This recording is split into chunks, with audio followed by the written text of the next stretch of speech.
What's up, YouTube? Welcome back to the vlog, man. It's been a long time. It's been almost a week. Y'all know I normally don't try to do no videos when I'm at the house because there's some things I'm taking care of, you know. And yes, I've been at the house. I haven't been doing nothing. Been taking care of things, you know, or I'm not taking care of anything really, just being lazy. Check out what we're doing though. So I went ahead and changed them. We got Michelin, baby. They looking nice. So they are the X line, right? The X line Energy Z Plus. That's what they are. I was actually thinking about getting bigger, like 24s, you know. Yeah, I was thinking about getting 24s, but I say, you know what, man, let me try these ones and see how they're gonna go. They look good. I like the way, like, they're telling me like this right here it dissipates heat, so it, like, you know what I mean. So I guess they're supposed to be cooled down. They are directional, you know. So how much was the damage on this, you may be wondering. Well, these things, these guys right here, they're charging me $640 for each. That's not bad. Well, probably $650, I don't know. But compared to if I was to go to like a dealership or something like that, that's probably gonna be like around $900 a piece, maybe more, you know. So also what we doing is that we changing two of our tires. If you got to take a look at them.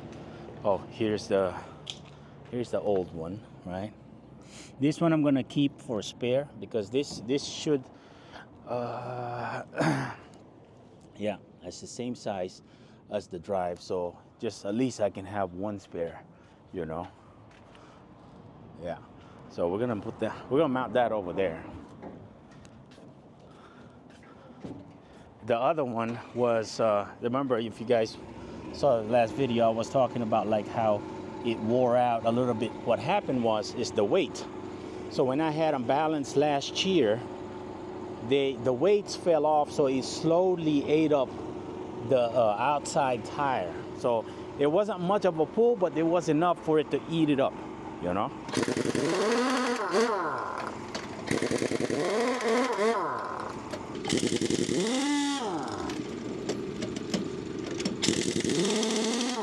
So I got the same exact one. They're still 18 pies, all steel, right? They're the same exact one, double coin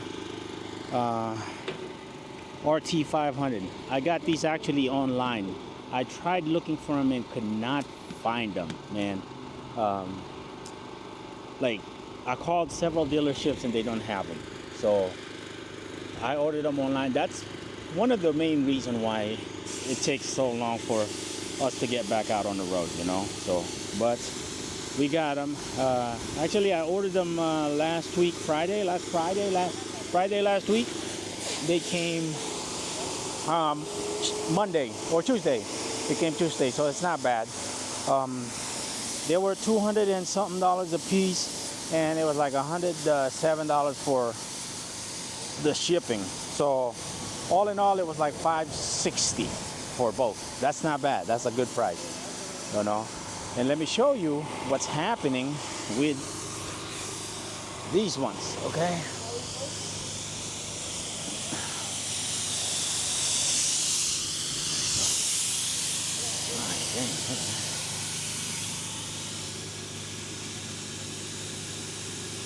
Now that one is new. Wow. Yeah, it's only on the outside too. Oh wow, that's so crazy. See, here's what's happening with it. Look at you can see the wires on that thing. So what happened here, like, I remember when they were new, when the trailer was new, I ran into something and it cut that part. And then as I was running through freaking Arizona and New Mexico and Indiana, y'all know them English-speaking roads in Indiana, in New Mexico, and Arizona.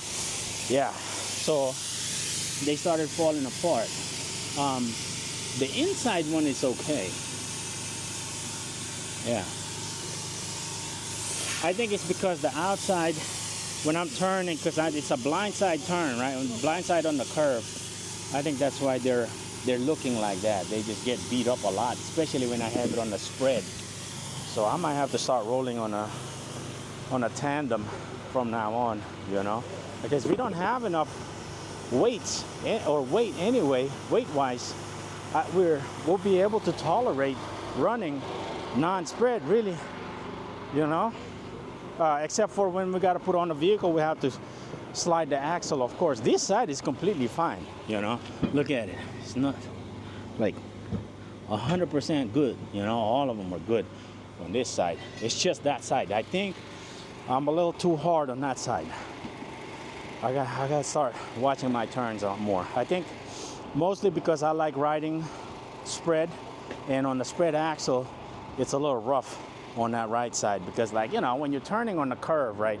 When you're turning on the curve, you're gonna rub it every now and then, that curve, you know what I mean? Because a lot of times you don't calculate it enough to where you're gonna prevent it from riding a little bit on there. That's why the outside are a little bit rough on the edges. So it's all right. Let me admire these tires some more. These are some nice tires right there, bud. Oh my goodness. I use the Goodyear, right? These are the Goodyear that I've had on this truck ever since I got the truck from the auction, you know. As a matter of fact, we still got Goodyears in the back.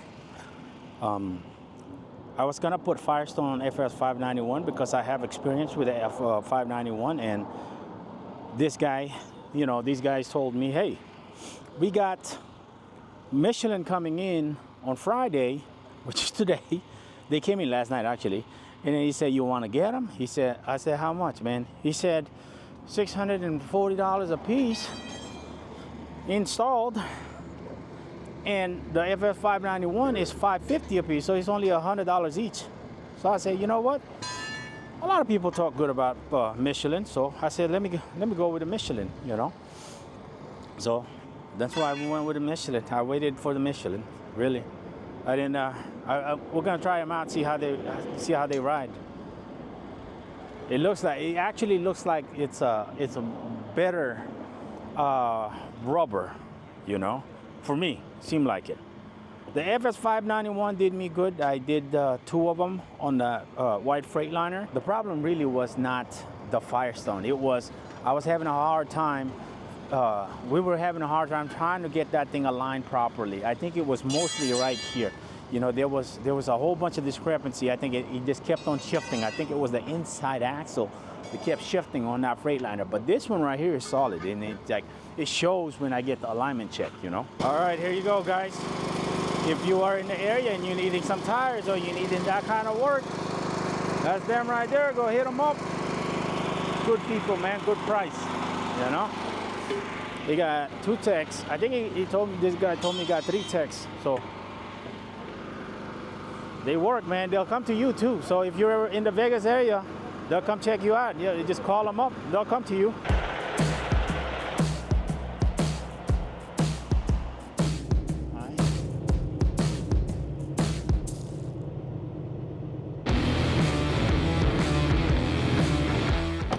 So we finally got the truck washed, right?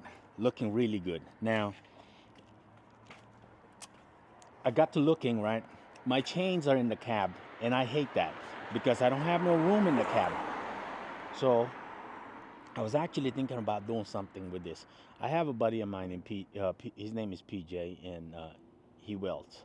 He's in Oklahoma, so I talked to him about making a box here, right? So making like a 10-inch box, about 2 foot tall, right? And then goes all the way across, and with like some kind of bar to where I can hang chains in there and then put a cover on it and we'll be good to go, right?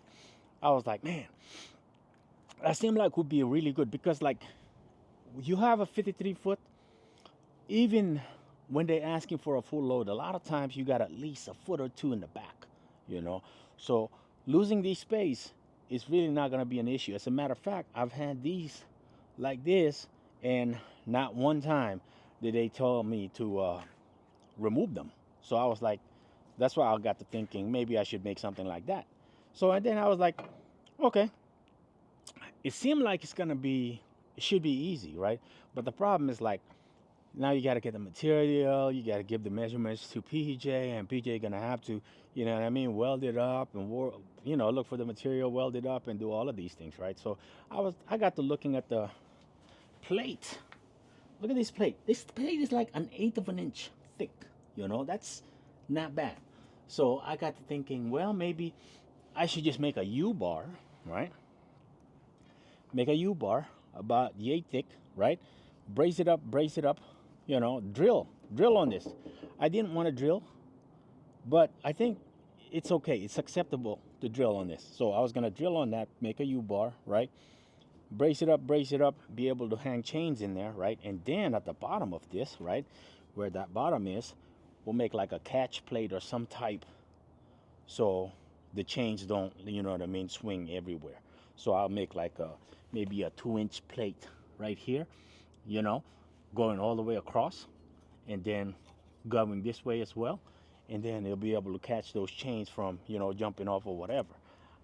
That's what I was thinking. Maybe even something bigger. As a matter of fact, I could probably do like put the binders right here, put a U right here, put 6 of those binders here, and then the chains in the middle, and I'll be able to spread them out. I was thinking that would be the easiest route. Because like I said, I wanted to get a rack, and I've been trying to think about what a rack would look like over here. But the problem is that part. So, like you see those where the APU mounts to. Now, that means I would have to raise it up again, go create some kind of bracket for a bar here. Now I could put probably like a headache rack here, but again, you're gonna run into that issue right there.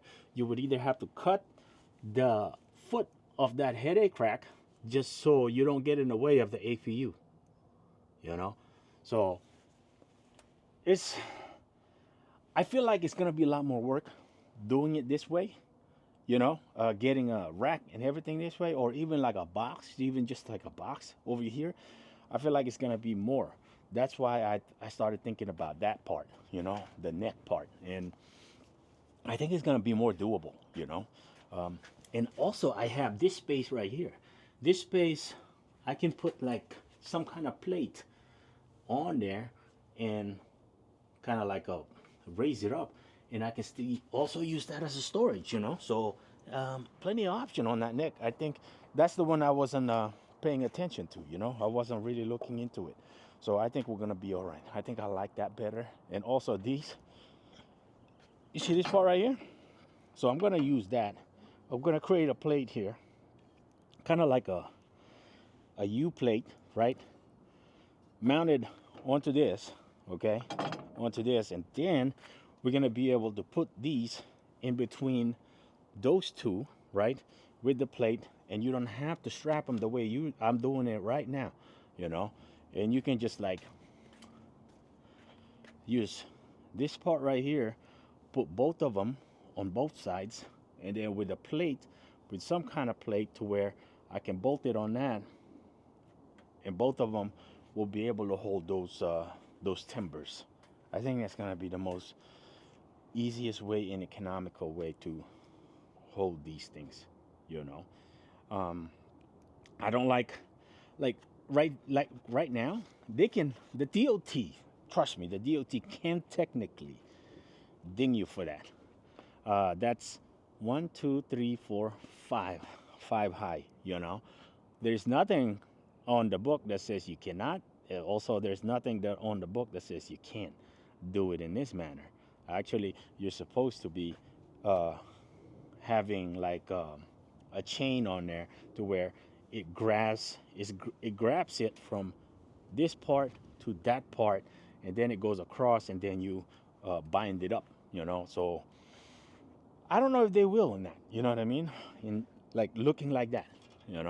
It's just I don't think I want to take that risk, right?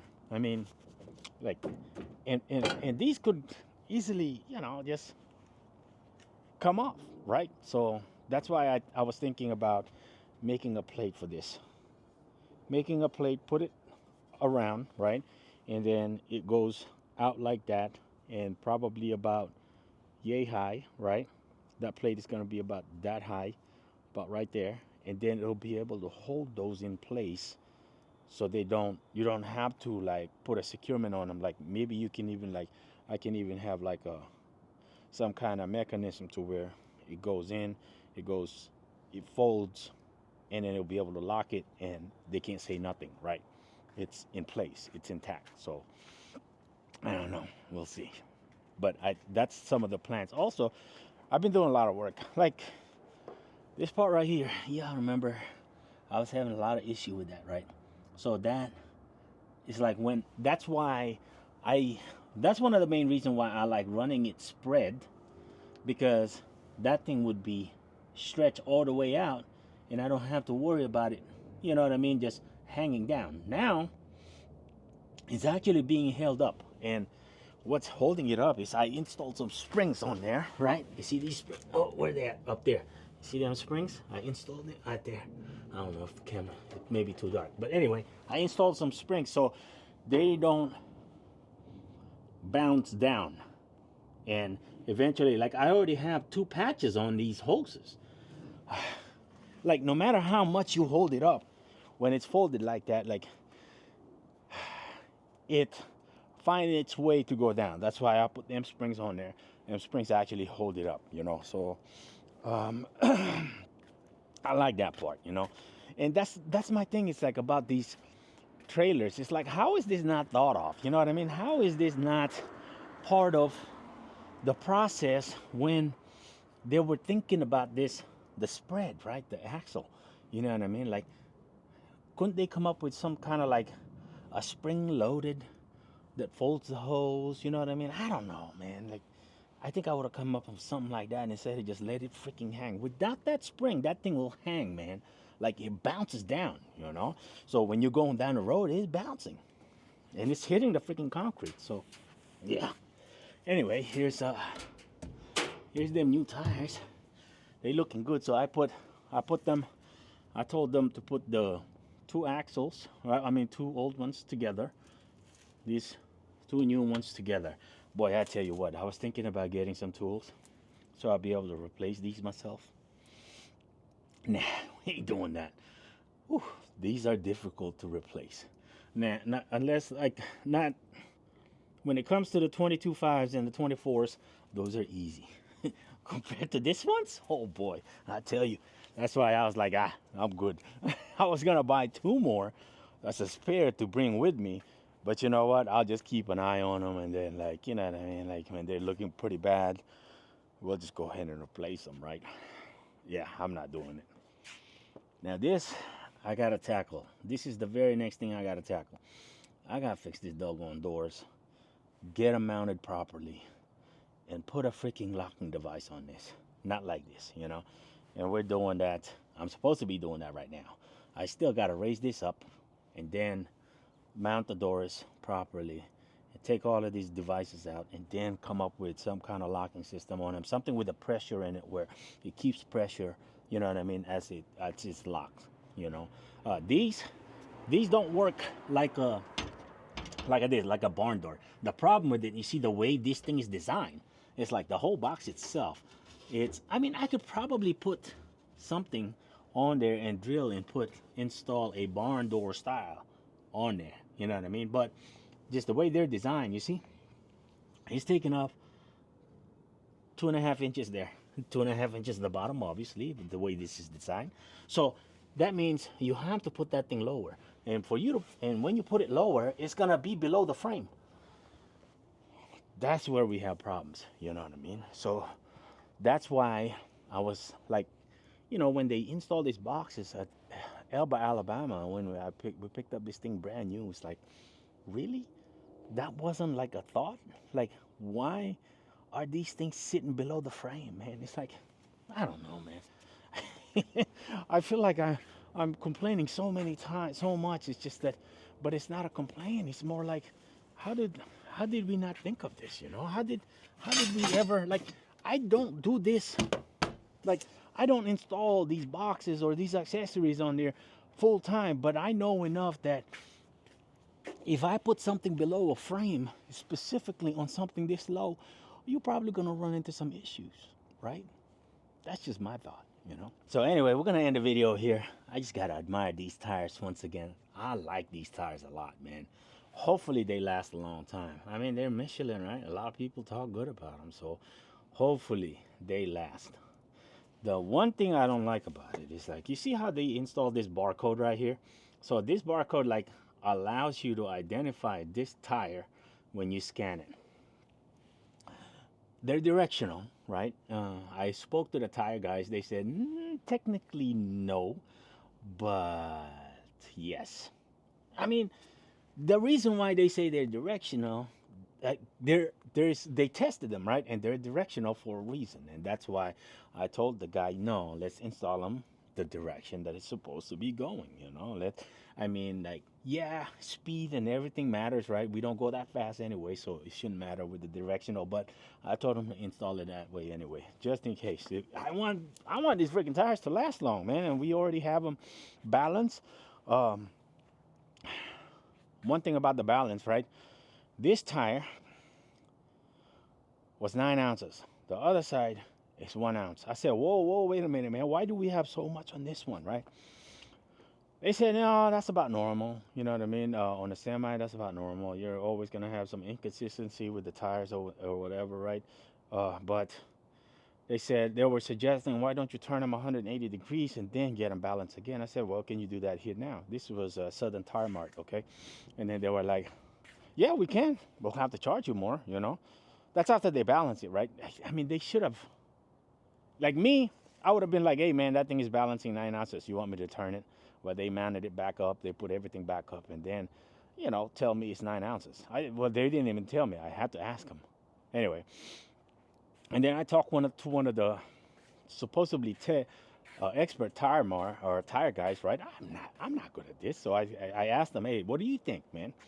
He said, well, you get to the borderline, technically anything over 12, you want to try to rotate that thing 180 degrees and then try to find, see where you can get that tire to zero out. But 9 ounces, I would just leave it. Maybe check it out in about 30,000 or 40,000 miles. I said, okay, good. Let me end this video here, okay?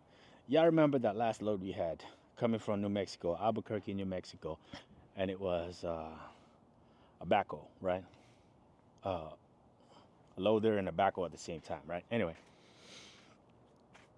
we picked that up in Albuquerque, dropped it off over here in Henderson, Nevada. Take a look at this text, right? So when we got to the location, it turns out they needed a stinking ramp. No problems. We got ramps, right? So I told them, listen, normally I would charge $400 for this ramps, but let's go $300. Tell the customer, charge them an extra $300, and then we're gonna go get this thing offloaded. Okay, no problem. So he communicated that with the customer. Oh, looks like somebody was working on a truck. They drop a socket, 3/4 inch socket. Hey, that's not bad. Anyway, so he communicated that with the customer, and in the meantime, knowing me, right? Even though I sent this text already, knowing me, I'm always proactive. And I know, I had a feeling, because I've worked with this broker before, okay? I had no problem with this broker. I've worked with this broker several times, no issues, right? And like I said, knowing me, I'm proactive, so I started unloading the truck or the equipment, right? Well, we unloaded the equipment, no problems, and then boom, no issues, right? Now, I waited a couple of hours to hear from the broker, nothing. So I asked him, that's when I sent this text, hey, what's going on? What we got going on with this load in Vegas, And he was like, well, the customer can only do, I can give you 50. I guess he only had like 450 total on this load, Anyway, customer said he didn't want to give out no more money and things like that. I said, wow, really? And then I sent all of this information I sent all of this text, right? About the equipment. Really, right? You cannot blame me, man. It's like from a lot of things, right? It's just it only makes sense to charge more, you know. And when the customer says some shit like that, that hey, we can't get no more money out of them, and things like that. Like, okay, let's put this into perspective. What if? And I called the broker after I sent all these texts. I wasn't mad at the broker. Trust me, I've worked with this broker before, several times, and no issue with this broker. So I have no doubt in my mind he tried. Now, the problem here is on the customer side.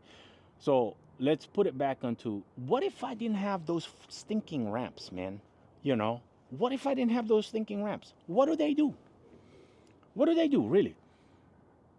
You know what I mean? It's like, I don't know. I don't understand this kind of thinking. I don't understand this kind of thought process. You know what I mean? Like, customer wise, it's like, I understand where the broker is coming from. That he probably don't want to piss him off, right? He probably worked with this certain customer for many times already. It is equipment share, right? So he's probably worked with them, so he probably don't want to push too much buttons. And I get it, I understand it, but come on, man, really? Like, I don't blame the broker, and at the same time I blame him because he's the one that I deal with, right? And now that we have this miscommunication that we're supposed to be having ramps, even though it's not agreed upon, now that we need the ramps, that should have been an easy okay from the customer. You know what I mean? If it was a good customer, man, it would have been an easy okay from the customer because, I mean, come on. What else you gonna do? You gonna go call somebody to pick that thing up off the freaking trailer, and then I don't get it, man. I just don't. Like, that's what I mean about, like, I've said it before. Like, we are treated like a bastard child. I'm not. I'm not saying that in a mean way, and I'm not saying that in a derogatory way. It's just that they expect, a lot of these people expect us to do the job, right? Even though that we're not paid for it. I mean, like, it's an easy thing, right? It really is an easy thing. But again, let me go back to, we didn't get those ramps for free. You know what I mean? Like, when something is negotiated that's needing ramps, the money goes up more. You know what I mean? That's where I don't understand it. Like, did they purposely know that it needed ramps and just did not mention it? You know what I mean? And then hopefully the freaking carrier has ramps. I don't get it. What? You know what I'm saying? Like, oh man, it's just so many things, man, that makes you wanna question your.